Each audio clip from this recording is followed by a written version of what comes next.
Oh, anak kembali bersama gua Felix dan ya seperti biasa hari ini gue mau nge-review hasil-hasil pertandingan yang ada di beberapa pertandingan dari pemain-pemain kita yang main di luar negeri dan juga ada beberapa hasil juga dari beberapa liga yang gue tonton dari semalam sampai baru saja selesai. Um, ini mungkin gue akan sedikit reviewnya agak cepat ya karena kan memang keterbatasan waktu gue juga udah capek ini dan baru bakal gue up langsung besok kita lihat aja. Oke, uh, hasil pertama dari pertandingan Ansan Greener melawan Guangzhou FC ini dengan skor untuk kemenangan Guangzhou 2-1. Asnawi hanya bermain 25 menit. Kalau menurut gua pribadi sih dari hasil yang terjadi dan Asnawi memang tidak maksimal di pertandingan kemarin. Dia benar-benar banyak melakukan kesalahan di posisinya dia dan itu jadi sasaran empuk yang dilakukan Guangzhou untuk uh, memperlemah Asnawi gitu. Dan gue harap sih di next match Asnawi bisa benar-benar memperbaiki lagi cara bermain dia di posisi dia sebagai wing apa right back.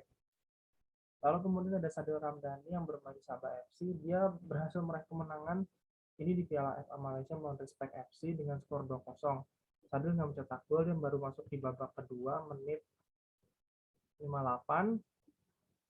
Ya, untuk pertandingan Piala Ciki seperti Piala FA Malaysia ini gue bilang cukup lumayan untuk Sabah karena dia berhasil masuk dan balik lagi Sadil masih tetap menjadi pemain yang diandalkan di Sabah meskipun beberapa kesalahan dari beberapa penyerang-penyerangnya eh, Sabah yang tidak bisa berjalan dengan baik ya posisinya. Nah kemudian hasil pertandingan berikutnya adalah yang baru saja tadi udah gua tonton yaitu Kelantan melawan um, Petaling Jaya FC. Itu timnya Kugila Suara Petaling Jaya dan kita kalah ya, Natal Sirigo gagal tidak terlalu banyak memberi kontribusi tapi permainannya masih cukup bagus ya. Jadi untuk kalau kita harus mengkompar antara Asnawi, Sadil dan juga Nathanael, bisa dibilang Sadil dan Nathanael masih punya kontribusi yang cukup untuk tim mereka masing-masing di Kelantan dan Sabah. Tapi untuk Asnawi, gue bilang ya benar-benar tetap harus memperbaiki lagi, mengimprove permainan dia untuk menjaga sisi kanan. Dan tadi kita balik lagi ke si Nathanael, dia tetap masih berkontribusi di sisi kiri dan dia juga menjadi penentu di gol pertamanya Kelantan saat melawan Petaling Jaya tadi. Itu hasil sekiranya hasil dari pertandingan eh, para teman-teman kita yang main di luar negeri. Nah, sekarang kita ke Eropa ya. Beberapa pertandingan juga sudah dilaksanakan dan kita akan lihat hasil-hasilnya. Yang pertama yang gue tonton adalah Hoffenheim versus Bayern Munchen. Jadi pertandingan ini gue bilang uh, Julian Nagelsmann melakukan eksplorasi lagi dengan 3-4-3 eksperimennya dia dengan actual wingback, bukan winger yang dipaksa menjadi wingback. Keempat winger atau gelandang menyerang saling merebut peluang satu sama lain sehingga mudah diantisipasi dan terpaksa shoot dari spot sulit dan Bowman tinggal ya save langsung walaupun ada juga satu save yang keren. Oliver Baumann catatan gue dia sebagai man of the match di pertandingan dan gue melihat pertandingan ini juga luar biasa dan bisa bilang Baumgartner yang sudah memberikan efek kejut juga ya di pertandingan melawan Munchen ini dan bisa dibilang di posisi ini Munchen udah mulai nggak nyaman karena uh, dia pasti masih akan dikejar oleh Dortmund cuman gue belum lihat hasil pertandingan Dortmund nanti kita lihat aja deh kalian bisa lihat sendiri lah karena gue akan ngebahas big match aja. Lalu kemudian ada MU lawan Spurs. Dari hasil ini boleh dibilang Ronaldo mencetak hat-trick setelah minggu lalu sempat ribut insiden dia nggak tampil saat lawan City yang membuat MU kalah. Dia kembali mengalahkan Spurs untuk stay di zona UCL. Nanti kita bahas yang Arsenal. Hmm, sayangnya adalah 3 hat-trick Ronaldo itu harus terbayar mahal dengan gol bunuh diri Harry Maguire. Ya, tapi gue melihat juga dari permainannya bisa dibilang cukup unik ya. Conte tidak melakukan permainan pragmatis seperti biasa, tapi dia mulai mencoba berani melakukan serangan dari menit awal. Dan kita lihat position bola pun lebih daripada MU. MU malah justru bertahan loh. Ini memang agak aneh loh. Ralf Rangnick bisa dibilang hanya ingin menuruti keinginan para pemainnya, tapi dia tidak punya sifat otoriter di timnya sehingga dia tidak bisa mempertahankan pola 4-3-2-nya itu, makanya dia balik lagi ke setelan pabriknya oleh. Dan untuk Spurs ya bisa dibilang berkat satu penalti dari bukan Son, Kane, dan juga gol bunuh diri Maguire, menurut gue ini hasil yang cukup tipis-tipis juga ya. Dan ya untuk ini bisa jadi pelipur lara untuk MU yang sudah mulai jadi percaya sama fans-fansnya. Lanjut. Nah, ini ada pertandingan dari Sampdoria versus Juventus, dan ini salah satu pertandingan yang menurut gue paling gue protes. Kenapa Sampdoria masih menggunakan Vladimir Falcone? Gue tahu memang Emil Aldero masih cedera, tapi alangkah lebih baiknya dia sudah bisa dimainkan kembali. Kenapa? Karena ini untuk meyakinkan kita juga apakah dia layak untuk mengisi slot posisi di timnas jika jadi naturalisasi.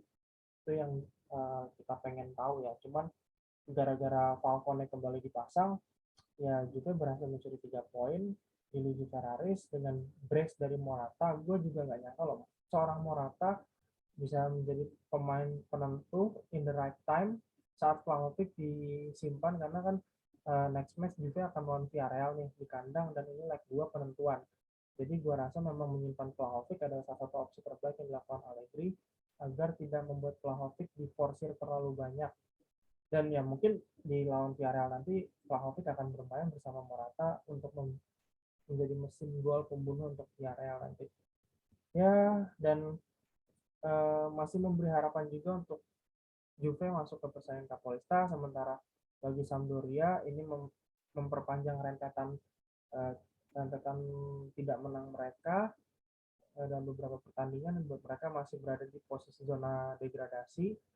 Dan ya kalau ini pelatihnya masih Marco Giampaolo, ya wajar sih mereka pasti akan kalah terus, karena Marco Giampaolo juga sempat hampir ngebawa Milan degradasi.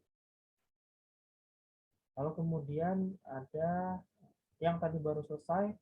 Nah, ini pertandingan yang cukup mengecewakan buat gue. Newcastle lawan Chelsea lawan Newcastle.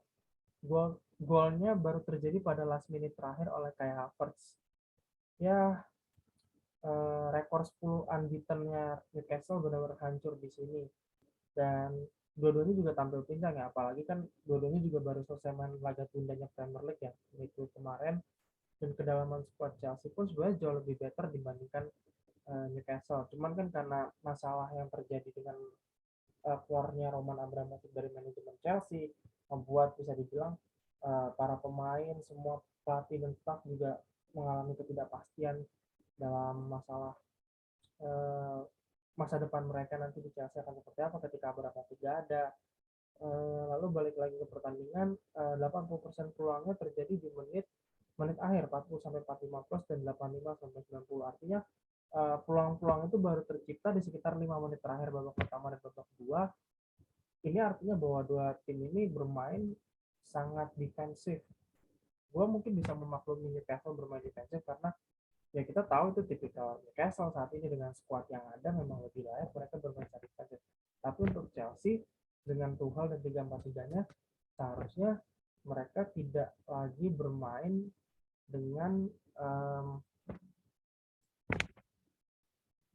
ikut bertahan juga, sehingga mereka juga membuang banyak peluang, termasuk Ziyech yang boleh dibilang agak bisa main bagus lah di sini dan dia baru kerja keras, tapi ada pelanggaran yang sekitar 51 sampai 49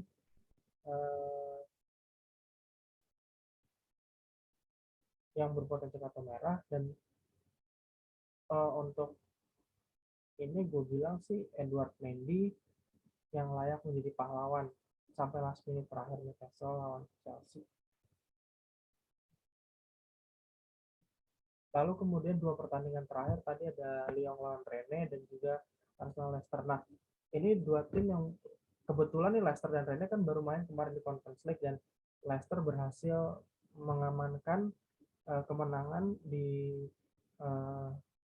King Power Stadium di leg pertama, dan mereka akan tandang ke Rennes minggu ini. Dan ini hasilnya memang berbanding terbalik ya. Rennes mendapat kepercayaan diri setelah berhasil mengalahkan Lyon dengan skor 4-2.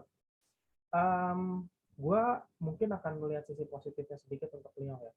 Lyon ini mungkin menyimpan beberapa pemainnya untuk laga yang lebih besar melawan Porto nanti. Ini jelas penentuan karena mereka main di kandang, mereka harus lebih unggul melawan Porto, dan Peter Bos udah tahu mungkin mereka bisa aja kalah di pertandingan ini, bener kalah, tapi mereka lakukan itu adalah demi apa? Demi bisa masuk ke perempat final Europa League mengalahkan Porto. Gue juga ngeliat beberapa kali Moussa Dembele ngelakuin peluang itu gagal semua. Dia udah create berapa chances untuk nendang ke gawang dan itu semua gagal. Cuma satu gol penalti sama gol bunuh diri. 4 golnya Rene dari Santa Maria, Tavier, dan juga gue lupa lagi 2 gol lagi terakhir siapa, gue nggak terlalu nonton juga, gue soalnya lagi sakit juga, tapi gue kuat-kuatin nonton. Cuman gue harus akuin ya, pasukan Bruno Genesio ini benar-benar menampilkan permainan yang cukup bagus ya, maksudnya bisa mengimbangi sekelas Lyon yang dilatih Peter Bos itu aja udah benar-benar ajaib. Dan ya bagi Rene ini modal positif ya untuk menatap laga kedua di kandang uh, di kandang mereka nanti. Lalu kemudian bagi Lyon ini jelas pukulan, sedikit pukulan juga, tapi ya memang ini mungkin rencana awal Lyon untuk ya mengalah dulu sedikit di Liga agar mereka bisa lebih konsen di Europa League. Apalagi kan Lyon sepertinya juga sangat menginginkan trofi pertama mereka di Eropa kan. Apalagi mereka kan 2010 dan 2020 cuma bisa tembus semifinal. Europa League juga 2017 juga tembus semifinal doang. Mereka pengen lebih jauh naik sampai ke final, bisa menyamai Marseille dan PSG yang pernah juara di level Eropa. Nah ini terakhir Arsenal lawan Leicester 2-0 ini gue sih nggak terlalu impress ya. Mungkin oke, Arsenal bermain menyerang, lebih menyerang daripada Leicester. Dan kalau gue pribadi sih lihatnya ada 51 shot off target, tapi Thomas Partey yang berhasil menemukan sasaran di percobaan ke-52. Ya walaupun lewat heading ya, saya dapat hat trick sebenarnya. Saya yang shooting jarak jauh kena tiang dan header, kedua malah handsball dari Soyuncu. Untung penalti bisa dimanfaatkan Lacazette karena dia berhasil mencetak gol ke-200 di sepanjang karirnya sejak di Lyon dan Arsenal. Yang minus menurut gue adalah Gabriel Magalhaes karena dia agak blunder sedikit, tapi sisanya oke. Okay. Ramsdale juga di highlight save-nya, dan plus dia ya ngecengin fans Leicester di menit akhir lah. Uh, this is shit house mentality sebenarnya, sesuatu yang dibutuhkan Arsenal saat ini. Tapi menurut gue ini udah modal positif ya untuk Arteta bahwa dia bisa memanfaatkan squad yang ada. Kita tahu Arsenal kehilangan Auba dan hanya menumpukan serangan pada Lacazette saat ini. Dan tapi gue melihat squad Arsenal sekarang jauh lebih padu. Mereka benar-benar bermain as tim, bukan lagi bermain cuma secara individu. Mungkin ini pendapat gue ya. Mungkin kalau kalian yang jadi domba Justin atau uh, penggemarnya Bung Binder mungkin bisa lebih pendapat mereka, tapi ini pendapat gue aja. Oke, itu aja hasil-hasil pertandingan yang terjadi di uh, Liga Korea, Malaysia, lalu kemudian Eropa. Ya sangat mengecewakan sih kalau untuk pemain-pemain kita, dan gue juga merasa kecewa Lyon kalah. Ini tim gue sendiri, lalu tim-tim lain juga tidak meraih hasil maksimal, apalagi konsentrasi mereka sudah capek terpecah di Liga di Eropa juga. Ya yang gue berharap sih, karena besok adalah minggu terakhir seluruh liga, seluruh klub main, karena 2 minggu lagi akan ada minggu depan ada kualifikasi terakhir Piala Dunia untuk penentuan selama 2 minggu ke depan. Oke, thanks for watching and see you in the next